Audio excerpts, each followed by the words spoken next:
I've seen that before. You have, yeah. Plenty of times. It was the only goblet Sid ever used, either out of habit, or because the filthy sod couldn't be bothered to find a clean one. I knew so little about him. Like most people. Martha and the Dame both seem to have fond memories of him. Huh. I bet they do. How long did you know Sid before he...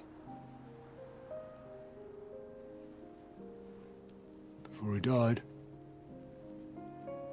20 summers, give or take. Back in the day, I was a purser on a trade ship, which is where I met him. He bought passage to... I forget where. And having nothing better to do on the long nights, we sat up drinking island rum till the morning bell dragged me back to my duties. Quit my post not long after that, on account of making a fine maiden's belly fat. But me and Sid stayed close, promising we'd one day sail the seas again. That was before fate stepped in and said she was having none of it. The magic woke inside my son soon after his first name day, and there was no hiding his knack. Couldn't you and your family have... My family were the ones who summoned the constable, wanted the monster taken away. I couldn't turn my back on him, forget what I felt, and I couldn't for the life of me understand how they could. Luckily, Sid was of the same mind as me. It was him who stood beside me when all I wanted was to tear the whole world down. Him who cried for me when I had no tears left of my own. Him who swore he'd do everything he could to stop it from happening again. And he was true to his word, too. Left the Royal Army once and for all. His ranks, his ribbons, gone. Just like that. Threw away everything he had. All to right a wrong that no one else had the courage to face. I knew then I'd follow that man to the ends of the earth.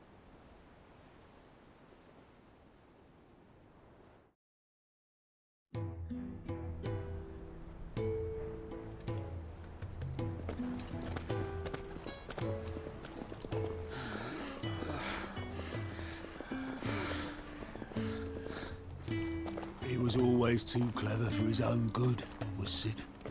Saw the world for what it really was, while the rest of us were content to go along with the lie we were shown. And it can't have been easy, bearing that burden alone.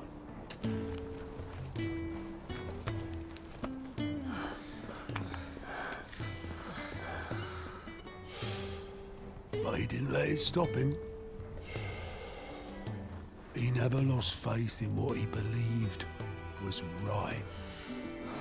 And that gave us faith in him. Faith he'd steer us true. So I swore to myself that I'd always be right behind him, ready to catch the stubborn sod, if ever he should fall.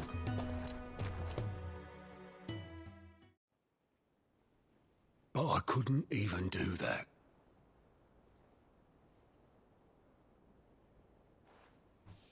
Ignore me. Just the ramblings of a tired old man. Leave that lot.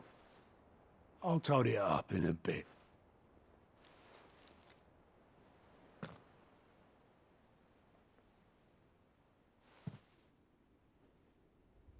This is Sid's handwriting.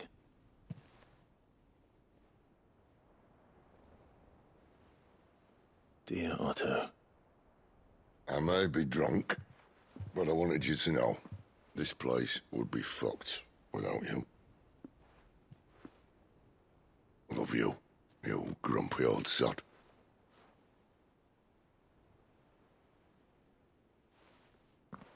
This note. Hmm? What about it? Sid was right. Without you, we'd all be lost.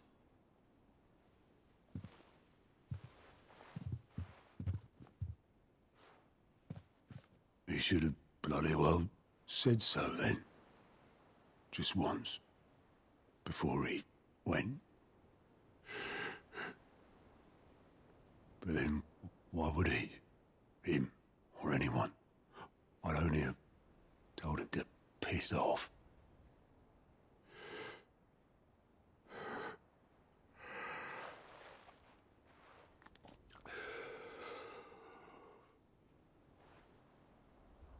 You're wrong, though. Both of you.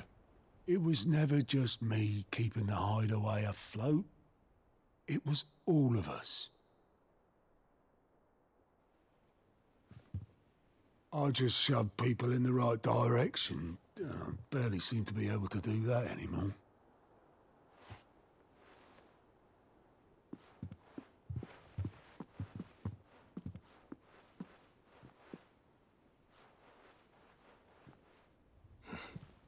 Would you rather goat were at the helm? Well, maybe I've got a few more years left in me. I'm going to hold you to that, Otto. Before you go, Sid would have wanted you to have this. But that's... This'll do me just fine.